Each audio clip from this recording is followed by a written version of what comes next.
नमस्कार दोस्तों, मैं Premchandra. Welcome to my YouTube channel pre exam training. दोस्तों, कल के वीडियो में हमने बंगाल के गवर्नर और गवर्नर जनरल के बारे में बताया था। आज भारत के गवर्नर जनरल के बारे में बताया जाएगा। पूरे जितने भी गवर्नर जनरल बने हैं भारत के, सबको डिटेल में बताया जाएगा। पूरा वीडियो ज़रूर देखिएगा, बहुत ही इम्पोर्टेंट है। सवाल यहाँ से बार बार बनता है, लाइक ज़रूर बनता है दोस्तों। और जो लोग नए हैं, चैनल को सब्सक्राइब कर लीजिएगा। आइए देखें, भारत का गवर्नर जनरल कब से बने। 1833 ईस्वी के चार्टर एक्ट द्वारा बंगाल के गवर्नर जनरल को भारत का गवर्नर जनरल कहा जाने लगा। अंतिम बंगाल के गवर्नर जनरल कौन थे? Lord William Bentinck. और भारत के प्रथम गवर्नर जनरल विलियम बेंटिंग ही थे। ध्यान रखिएगा, बार बार सवाल बना है और बनता ही रहेगा आगे आने वाले एग्जामों में भी, इसलिए पूरा वीडियो ज़रूर देखिएगा ध्यान से। भारत का प्रथम गवर्नर जनरल विलियम बेंटिंग को ही कहा जाता है। 1835 ईस्वी में बेंटिंग ने कलकत्ता में कलकत्ता मेडिकल कॉलेज की स्थापना की थी। ये भी ध्यान रखिएगा। बेंटिंग के बारे में हमने पिछले वीडियो में भी बता दिया था पूरा डिटेल। आइए देखें, उसके बाद कौन बने? चार्ल्स मेडकॉक। इनकी क्या विशेषता है ये भी देखते हैं। 1835 से 36 तक रहे थे। इसने अपने 1 वर्ष के कार्यकाल में प्रेस पर से नियंत्रण हटाया, इसलिए इसे भारतीय प्रेस का मुक्तिदाता कहा जाता है। एक ही सवाल बनता है इन पे और बहुत ही खास सवाल बनता है, इसलिए ज़रूर नोट करते हुए चलिएगा। बहुत अच्छा सवाल है, यहाँ से बनता है चार्ल्स मेडकॉक पे। Like, share, comment and channel को सब्सक्राइब जरूर कीजिएगा। आइए देखें, उसके बाद लॉर्ड ऑकलैंड बनते हैं। 1836 ईस्वी में बनते हैं और 42 तक रहते हैं। इसके समय की सबसे महत्वपूर्ण घटना है प्रथम आंग्ल अफगान युद्ध। 1839 से 42 तक हुआ था प्रथम आंग्ल अफगान युद्ध। ये भी ध्यान रखते हुए चलिएगा, यहाँ से भी सवाल बनता है। इसने कलकत्ता से दिल्ली तक ग्रैंड ट्रंक रोड का मरम्मत करवाया, जबकि Grand Trunk Road Sher Shah Suri द्वारा बनाया गया था। सबको ज्ञात होना चाहिए, इसलिए नोट करके लिखा गया है। जो लोग नहीं जानते हैं, नोट करते हुए चलिएगा। ऑकलैंड के कार्यकाल में मद्रास तथा मुंबई मेडिकल कॉलेज की स्थापना किया गया तथा डॉक्टरी की पढ़ाई के लिए विदेश जाने की अनुमति भी ब्रिटिश संसद द्वारा प्रदान की गई।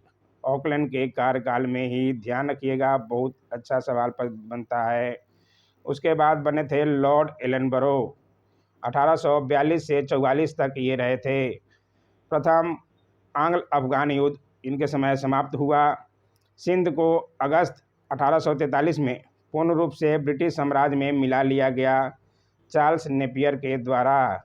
ये भी सवाल बनता है, इसलिए इनका नाम भी जरूर ध्यान रखिएगा। चार्ल्स नेपियर के द्वारा किसके समय में? लॉर्ड एलनबरो, भारत के गवर्नर जनरल थे लॉर्ड एलनबरो, उनके समय में। और दास प्रथा का उन्मूलन यानी कि अंत भी इन्हीं के समय में हुआ, 1843 ईस्वी में, लॉर्ड एलनबरो के समय में ही। सवाल बहुत बार बना है और आगे भी बनेगा, इसलिए नोट करते हुए चलिएगा। रविवार की छुट्टी की शुरुआत भी 1843 ईस्वी से हुई, लॉर्ड एलनबरो के समय से ही, इसलिए ध्यान रखिएगा, बार बार सवाल बनता है। इसके बाद बने थे लॉर्ड हार्डिंग। 1844 से 48 तक रहे थे। इसके समय की सबसे महत्वपूर्ण घटना प्रथम आंग्ल सिख युद्ध 1845 से 46 तक में था। इसमें अंग्रेज विजयी हुए थे। प्रथम आंग्ल सिख युद्ध बोला जा रहा है, से भी नोट कर लीजिएगा। कब हुआ था? 1845 से 46 तक चला था, लॉर्ड हार्डिंग के समय में ही।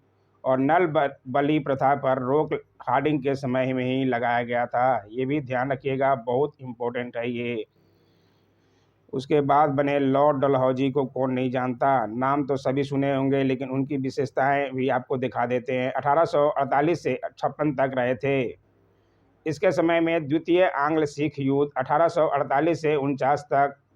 नया पंजाब का ब्रिटिश शासन में विलय 29 मार्च 1849 में कर दिया गया। ये भी ध्यान रखिएगा डेट।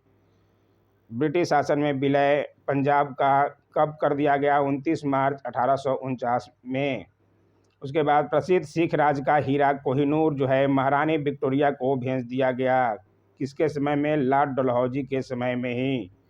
ये भी ध्यान रखिएगा, बहुत बार बनाया।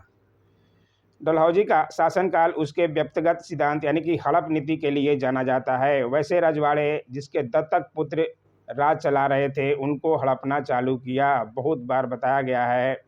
इस नीति से अंग्रेजी साम्राज्य में विलय किए गए राज्य कौन कौन से थे? सतारा सबसे पहले 1848 में, जैतपुर बुंदेलखंड में पड़ता है जो सेकंड स्थान पर था, और सबलपुर उड़ीसा में, उसको 1849 में, उदयपुर मध्य प्रदेश में पड़ता है 1852 ईस्वी में, झांसी 1853 में, नागपुर 1854 में तथा अवध जो है 1856 में।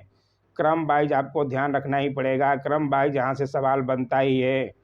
कौन से समय में साम्राज्य जो है कब विलय हुआ, ये सवाल बनता है, इसलिए क्रम वाइज आप जरूर ध्यान रखिएगा। बहुत बार आपको एग्जामों में दिख जाएगा। 1852 ईस्वी में डलहौजी के समय द्वितीय आंग्ल बर्मा युद्ध हुआ। आंग्ल बर्मा युद्ध कब हुआ? 1852 ईस्वी में, और बर्मा के लोअर बर्मा एवं पीगू को अंग्रेजी राज में मिला लिया गया। ये भी ध्यान रखिएगा। डलहौजी के समय भारत में पहली रेलगाड़ी 1853 ईस्वी में बम्बई और थाने के बीच चलाई गई थी, जो कि 35 किलोमीटर के बीच चली थी। ये भी ध्यान रखिएगा, बहुत बार बनता है, बहुत लोगों को पता भी होगा, लेकिन जो नए हैं उनको ज़रूर नोट करना चाहिए।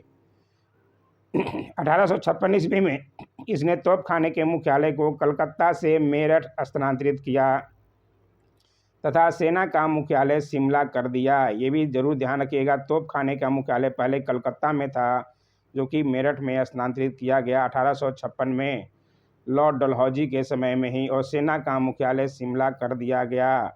डलहौजी के समय 1854 ईस्वी में ही शिक्षा संबंधी सुधार चार्ल्स वुड डिस्पेच आया, जिसे भारतीय शिक्षा का मेग्ना कार्टा भी कहा जाता है।